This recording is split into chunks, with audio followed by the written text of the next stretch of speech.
up YouTube and welcome back to another episode of Top Tries. Ladies and gentlemen, here we go. What's currently going on? Well, yesterday we did a video about speaking about when is the next freaking update, and so many people agreed with me that they're currently just slowly playing Top Tries, waiting for something big to happen.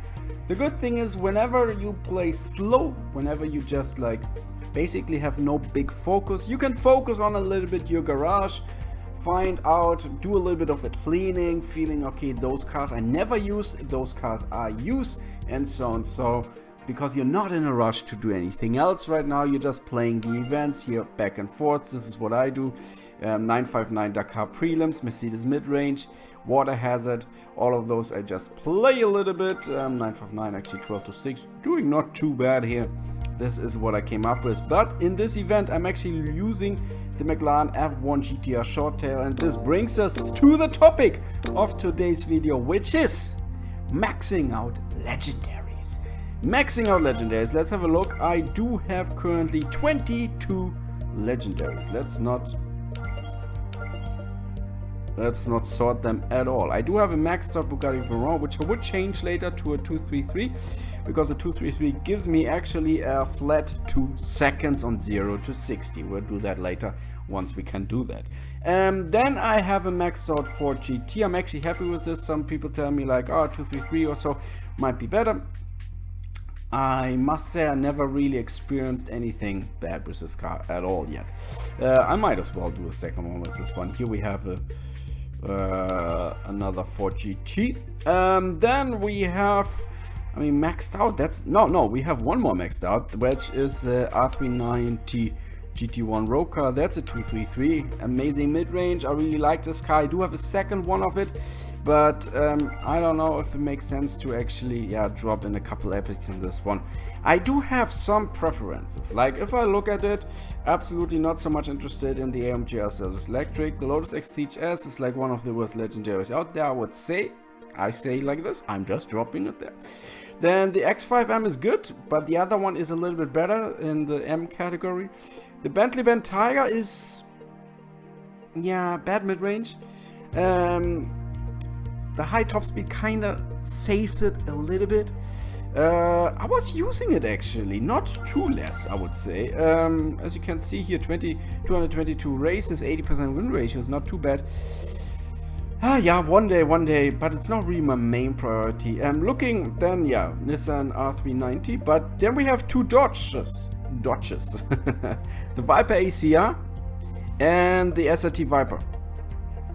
Looking at it, the SRT Viper got a little bit of a boost for mid-range, which is very nice, but I actually want to focus a little bit more on the Viper ACR, which can go really high, and I'm feeling okay. This one gets our first drop. And again, when you don't have so many, I mean, we all know this, lack of epics, lack of ultras, and so on, you want to make a difference with like one upgrade. Then I'm telling you guys, it makes a difference if we go into weight. Because first, sometimes it's even a stealth update. You're doing the weight update and nothing of those stats are changing. And then someone is looking at you, and maybe he has another Dodge Viper ACR 131313, and he thinks like, hey, I'm just going to like tie this one against this one, and then he's like, oh no, I lost. Why did I lose? Well, because you dropped something away. Doesn't always work. Sometimes you drop something away, then actually you will have a difference either in handling or in 0 to 60. So however, it's always a good choice to start with weight. If you can start with something, go with weight, because first of all, you if it's like for speed, you have a little bit of an advantage on speed, 0 to 60, top speed even, and on the other side, even on handling, you will have an advantage, and that's why you go like balanced out, So if I would go, obviously the Viper ACR is not a top speed monster, absolutely not. The other Viper is better. We don't need to like mumble about that. It is what it is. However, Viper ACR is a good all-rounder and has a good handling, and that's why, okay, the first one goes in. We told like the Tuscan S goes home, the Camaro SS goes, and the Boxster GTS. So Boom, I'm excited. Woo, baby, that's my first one. Then we're going further. Let's see, McLaren F1 didn't really use it so far. I do like the McLaren F1 GT, where I dropped an upgrade in it, and this upgrade actually helped me so much, even though it was not weight. But still, this upgrade definitely has a huge plus in the win ratio of 80%. I mean, 727 races for a legendary. That is pretty neat. Very, very neat. So the F1 is fine, the F1 GT. The F1, yeah, I mean, if you look at it, you see the differences we have here. We got already a handling of 93. This one only has a handling of 90. Currently, I definitely would focus more on the F1 GT. Both of them are 90s cars. Both of them are McLaren cars. So if I would max out one first, it would definitely be the F1 GT. Then the Porsche Panamera Turbo doesn't have the best mid-range, and so it's like a medium car. I would keep it for that now. Lancia Delta S4 Radio already dropped my first upgrade in this baby. And there we go. Weight it is. I just want to make a difference with this car. Italian Renaissance Motorsports, medium ground clearance. I only used it 5 times so far, but I'm excited to hopefully use it a little bit more. Some of the, I think one of the other Lancia, the Legendaries launcher, the Legendary launchers are a little bit better. But hey, it is what it is. I got this one, and I'm definitely not going to let this one go down. I want to make a difference with this car. It's an 80s car as well. Really like this car. I would love to take away the price tag, the price card tag. That would be amazing. But okay, that's my right. Or he did there something. The Nissan GTR. Yeah. I mean, we got the freaking. We got the Nismo. The Nismo is just way better and everything. And the GTR, I have it for a while. I mean, it's like my dream car in general. I owned it for 689 days, 683 races, but the win ratio is pretty bad. 65% for a legendary, not the best. The latest version of the GTR almost really quick. Yeah, well, not this one apparently. I could drop something, but I rather would focus on other cars. Then we have here the 12C. Everybody should work on his 12C. Absolutely very important. Back in the days when you actually put in a weight upgrade onto the 12C, that was a perfect stealth upgrade. Absolutely perfect. But since like a few updates before already, they changed it, and now you actually see a difference there. You see how 1000 days, 2100 races. Crazy, man, crazy. This one is a little bit younger, 891 races, 891 days, 793 races, 65%. Then the Crash Army 412 is like one of those cars which I have now and then. It's not as unuseful as could be. You will see 443 days, 331 races, 85% win ratio. Looks good, but I use it just for simple things, really like test bowl most of the times and 1 mile drag.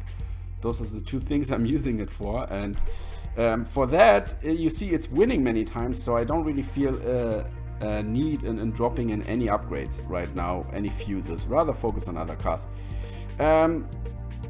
Then we already spoke about the Ford GT. Currently have one maxed out. I don't really feel like I need to second one. I can't really use this car so many times anymore. I used it way more. Absolutely, as you can see, 1639 races. That's a lot. 88% win ratio. And but you see the second one even goes 132 races. That's not a lot. So then the 959 Moby Dick is I definitely dropped a couple upgrades here. Very excited about this car. Love it. Really nice. But I keep it away now. I will not focus on this one for the moment. But the McLaren F1 GTR Short Tail is really sick by the standards, by the stats. Look at that, 242 top speed.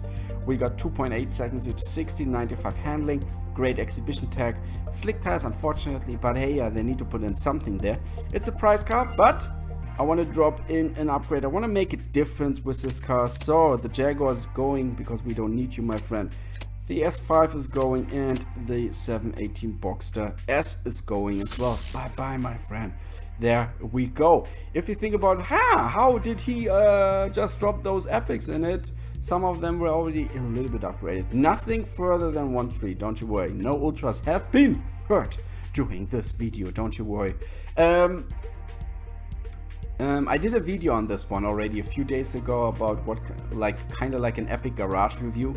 The cars I was focusing on, which I barely use, and I feel like if epics are getting dusty in your garage, you might think about a change and actually dropping them into some legendaries in order to make your legendaries a little bit stronger. The Lamborghini Huracan Coupe is actually another car where I did a mistake back in the days. Yeah, here you go, put the engine upgrade first. Very stupid, and that's why I want to make a difference now.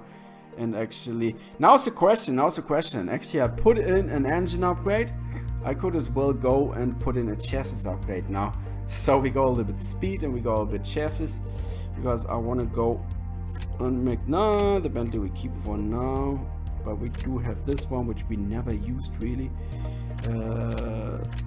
This one we go as well. And which one is it? Well, this one we don't really use. There we go. So, there we go. Currently fusing 3 rides. Very, very excited to see all of them, hopefully in the future. Working with them a little bit more, looking forward to that one. So currently, let's see, do we have anything interesting happening here? Mercedes-Benz carbon fiber, great exhibition, nothing, not really. I need to go ultra rare hunting again, because I'm working on my epics, and especially one specific epic, which is this baby, the Gallardo. I dropped in my first upgrade there. There you see. There we go. But we did a 2-3 and I love it. I really love it. So, ladies and gentlemen, I hope you enjoyed today's episode. I wish you a pleasant day. That was a Casual Mobile Gamer, and I'm out.